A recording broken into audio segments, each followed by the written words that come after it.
thank you, Gianluca, for agreeing to take part in this series of interviews where I'm interviewing marketers and digital marketers around the globe that I met while I was teaching marketing at Henley Business School. So Gianluca was one of my students. Almost 4 years ago, he was doing a master's in, was it international or digital marketing? International marketing. There you go, international marketing at Henley Business School. And Gianluca is Italian, and now he's based in Italy as well, working for Vodafone, doing sales intelligence. So thank you again for agreeing to talk to me today. And tell us more about, like, what was your journey after you graduated? How did you end up at Vodafone? And what does a sales intelligence person do on a day-to-day basis? Okay, first of all, thank you so much, Rodrigo, for inviting me in this wonderful session of interviews. And yes, I graduated in Henley Business School in December 2017. And after it, I started, like every other graduated person, started to, to send so many applications in the UK, in the Netherlands, and in Italy. And after a few interviews, after many interviews, we can say, I I made it in joining Vodafone. When I joined Vodafone, I started from the from an internship, obviously, which was exactly marketing internship. To be precise, I was the assistant of the product manager, the product marketing manager of the mobile B2B sector in Vodafone. So, in order to clarify, since the beginning, I work for the B2B sector in Vodafone, not for the B2C. So I speak with companies and businesses, not with the normal consumers, we can say.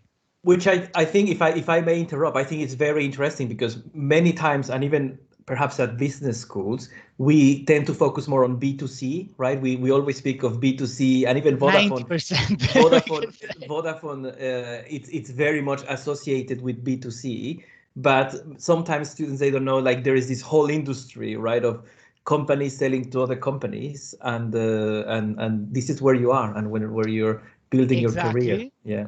Exactly, and I can tell you, in general, telecommunication, it's so much, at least from outside, from external, it looks like focused on B2C, but in reality, one of the greatest focus of telecommunication companies in general is probably B2B, because all the companies today have to have good connections, high quality connections, high quality infrastructures, secure infrastructures. So all of these kind of products, which are complex products, are, we can say, at the core of our revenues. I'm not going to say revenues, but at the core of our business, we can say. So after saying that, this internship was based basically on was finalized, we can say, on participating in the graduate program. So thankfully to this wonderful internship, I had the great advantage to join the graduate program of Vodafone. The graduate program is probably a program in which was built in order to, how can I say, to build the managers of the future. Okay. Yes. So you make many rotations inside the graduate programs. You have to think that, firstly, I've been a shop assistant in a shop in Milan for Vodafone, like a direct Vodafone shop. And I was very lucky, I have to say, because I've been in the shop of Porta Vittoria. I don't know if you remember a little bit of geography of Milan, which was very close to the Law Court. And there I had the great advantage, we can say, to see even consumers, like normal consumers, normal people, old people, young people, normal families, going inside the Vodafone shop and for advices, or to renew their tariff and their plans, and even businesses, because Porta Vittoria is very central. So there were many entrepreneurs that were coming inside, and please talk to me about this IoT solution, or please talk to me about this new connectivity plan. So there you can build, we can say, the the perspective of the consumers and the different knowledge type of the ground exactly. and who your customers will be, which I think is it's great, right? It's very important. Yeah. The knowledge of the crowd, you said it. After it, you with the rotation, I've been assigned to a call center team. I've been doing call center for a few days, and this was the second part of the voice of the crowd, we can say, because there was like, you know, like people calling, not seeing anyone face to face, no, so they were just complaining. Yeah, there was a problem. There was a service failure, and they wanted to get it fixed. So you can imagine, you perfectly see, you know, the buyer persona of your consumer, of your customer. You perfectly see it in even the psychological sides, and you know, like every shade of the consumer. So this thing was very I can say was training, you know. After it, I've been assigned to the digital marketing team as a third rotation. Where like remind me so much of you, the digital marketing team, where I've built, you know, like editing plans and social media and social eco with many dashboards done with so many partners. It was really wonderful, because all the digital marketing environment is very analytical, contrarily in what the crowd think is very analytical. And it's full of, you know, like dashboards and plans and continuous analysis, because social media are mainly big data in real time. So the analysis and the voice of the customer there is really, listened. And it allows you, and where I learned, even to take action in an immediate way, very fastly. Immediately after is the digital and social media marketing section department. I've been assigned to my last rotation, which was customer insights. Even that one was really nice, but that kind of analysis is quite different than the social media analysis and the real-time analysis, because customer insights is mainly focused on very long descriptive analysis, okay, where you see sales or data trends, data consumption trends, and then you take insights to give to the marketing department, to the sales department, in order to, you know, like to align all the company to those insights that you took from, I don't know, from that month or from that year. And I imagine, like with these customer insights, like as you said, you analyze trends and stuff, and then you could identify, okay, there is this new trend, and I don't know, usage of data. So perhaps we could develop like a new package or a new plan to meet this requirement that doesn't fit anything else. That's what I would imagine they do. I don't know. Maybe I'm completely. It's no.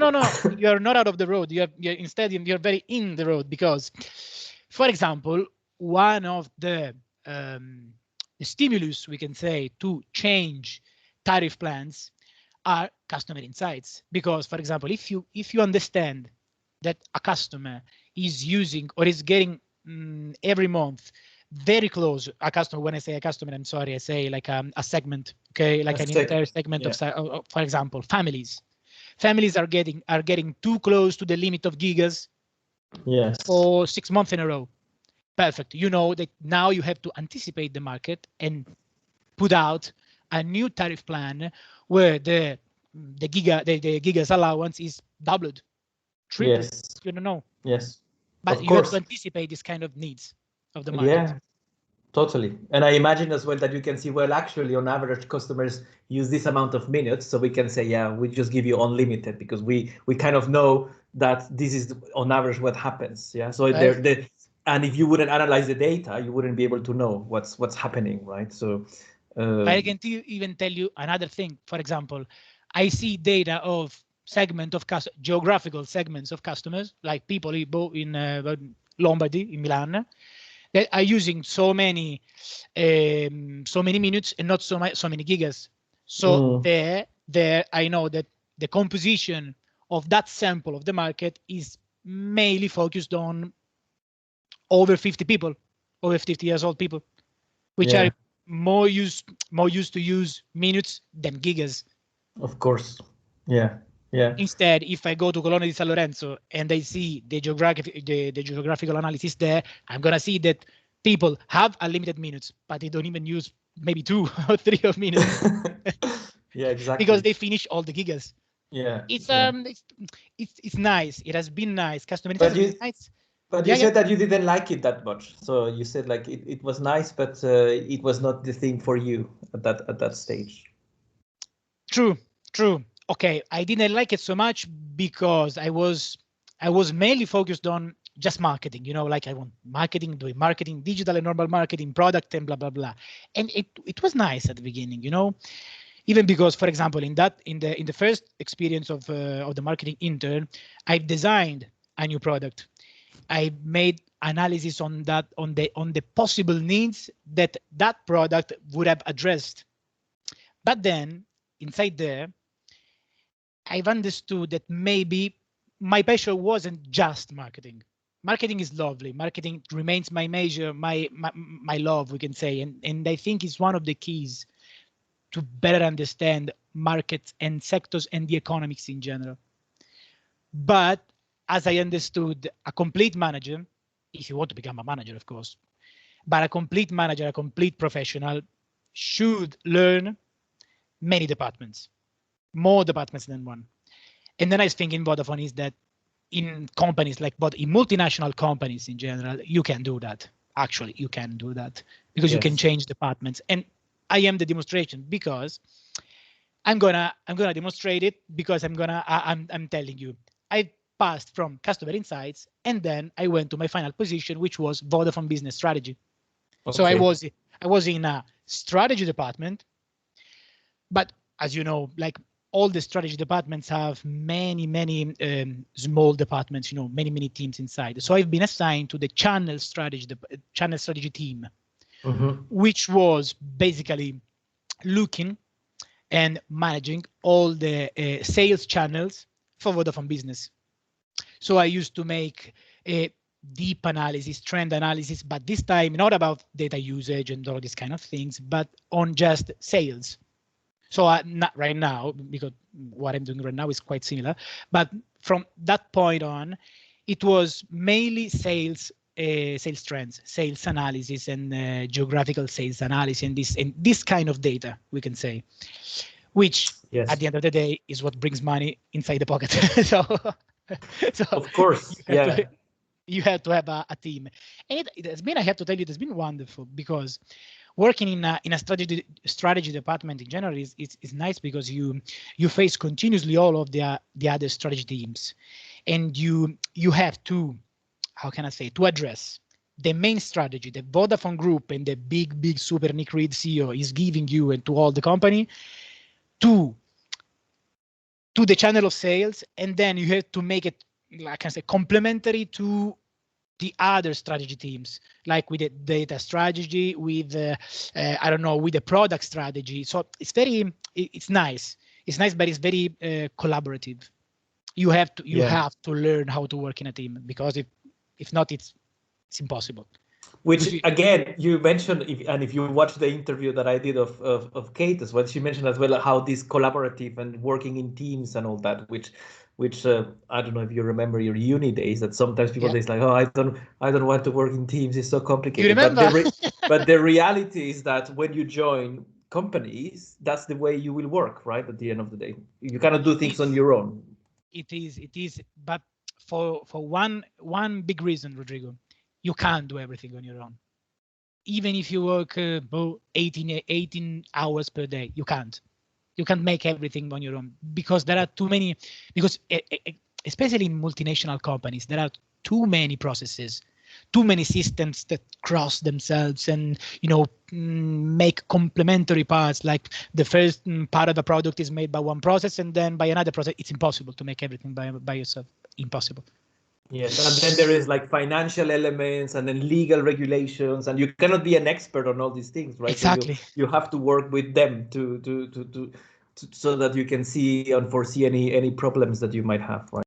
Exactly. And this brings me exactly to the sales intelligence role, where I've been assigned in April 2020.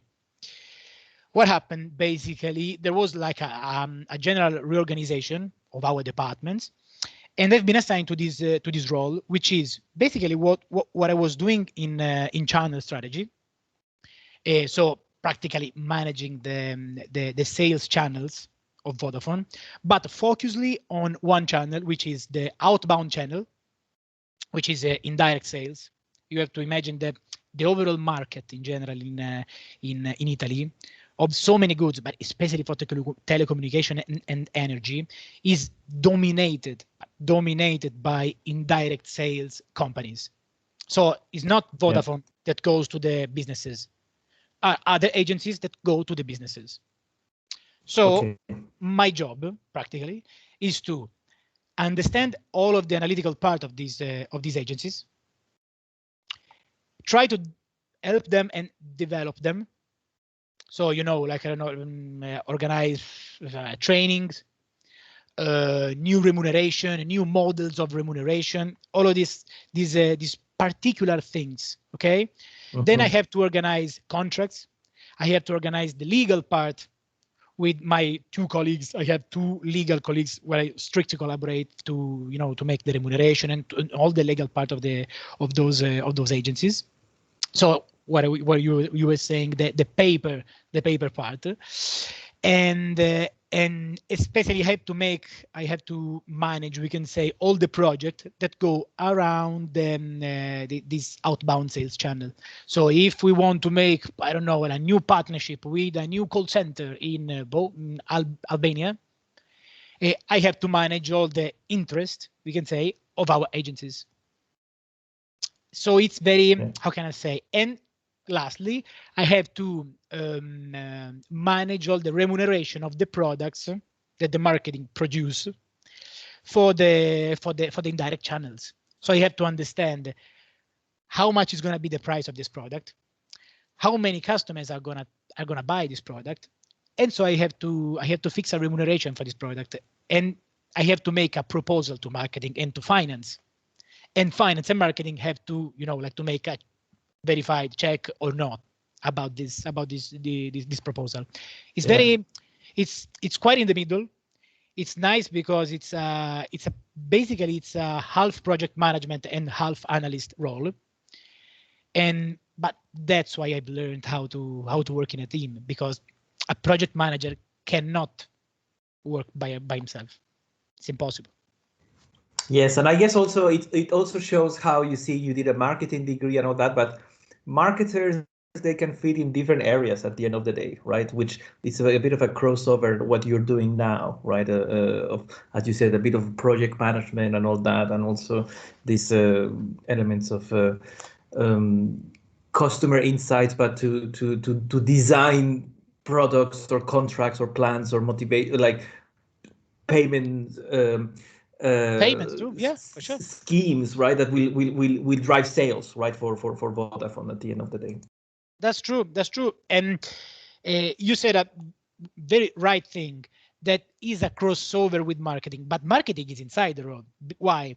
We have studied altogether that channeling and channel in general is the lower part of marketing, but it's still marketing first of all, and is in the middle between marketing and sales. Okay, but sales, or I mean, what comes out from sales insights, it's at the end of the day is what the customer think.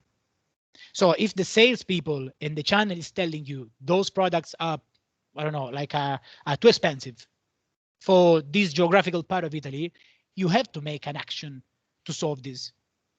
Yeah.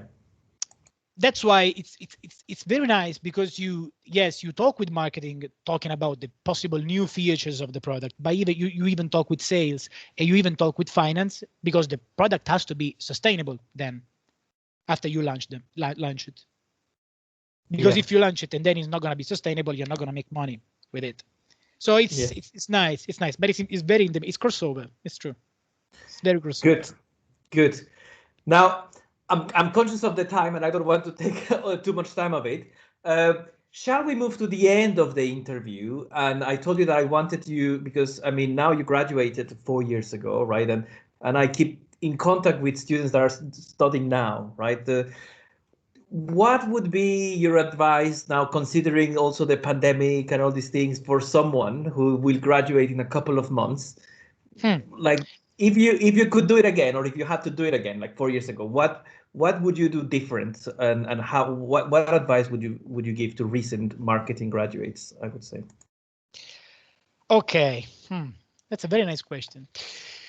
If I don't know if I will do something in a different way in reality, because not just because I'm happy about my situation, but even because if you really think about that, you don't have so many. I mean, at the beginning of your career, you don't have so many choices at the end of the day.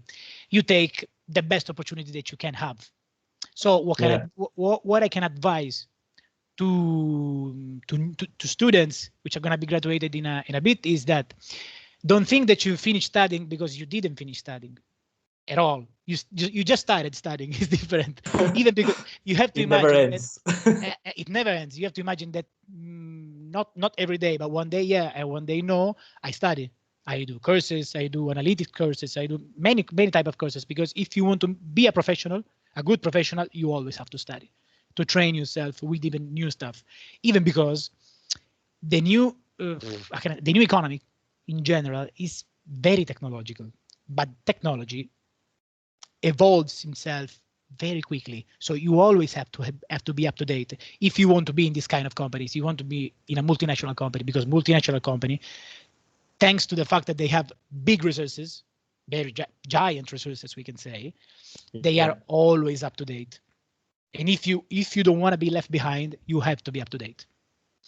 First of all, so don't lose the passion of studying. Very good advice.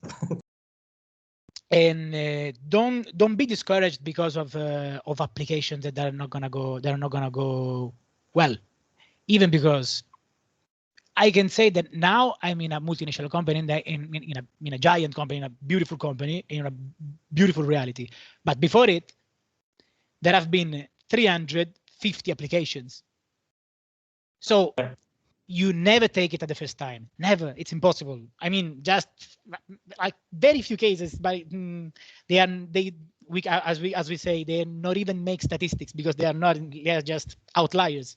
Yeah. It doesn't happen. It simply doesn't happen. You just have to be determined and focused on your future, on your career, and just be not quite, but be, how can I say, like don't be discouraged. persevere. Exactly, It sounds persevere. like you Exactly, persevere. and yeah, I mean, that's the reality. I mean, you say you will get, when you're looking for jobs, the majority will be rejections, right? Until someone hires you. That's it. That's the name of the game, right? But the Anyway, so big majority, Rodrigo, the big majority are going to be like, I know managers that now are directors in Vodafone. We call people like we know that they are like people that gains has money like thousands and thousands per year. Okay, but these are people that when they talk to us, they tell us, before I came here, before I arrived to this point, I have to pass 30 days, sorry, 30 years of career. And second of all, I didn't start from this kind of companies. I started from a shop. Okay, I started from that small company, not even listed on stock markets. It's, how can I say? I can say to myself that I've been lucky, because after 350 applications, I found a place in Vodafone. But even to those are not gonna be that lucky to find immediately, or like in the short term, a place in a companies like that, or in a graduate program. Don't be desperate. The career is very long, and now careers are changing in general, are broadly changing, because many companies, many even startups, are becoming good companies, and you're gonna see that so many revenues are gonna, and are even now switching, translating from big companies to medium startups, those ones that we call unicorns. yeah, the ones that are disrupting the market, right? Like they're doing everything from scratch. They don't have old systems, and they just build beautiful solutions with the new technologies, right, that are available now. And they're even lucky because they don't have old business processes. Okay, so they are basically free. They are even more agile than super big companies. So don't think that the multinational company or the graduate program are gonna be your start and your end. They have to be your start and your end. Careers are long, very long, And competencies are so many. You can build up a competency in 1 month that in your part of the world doesn't exist. So the biggest advice that I can say, that I can give to students is broaden your mind, open your mind, and try to understand what you really want to do and what is really missed in your home place, in the place where you want to work. Because it's true that this world and this age is full of difficulties, but it's fairly true that is even full of opportunities. I think that we never had a world of opportunities like we have now.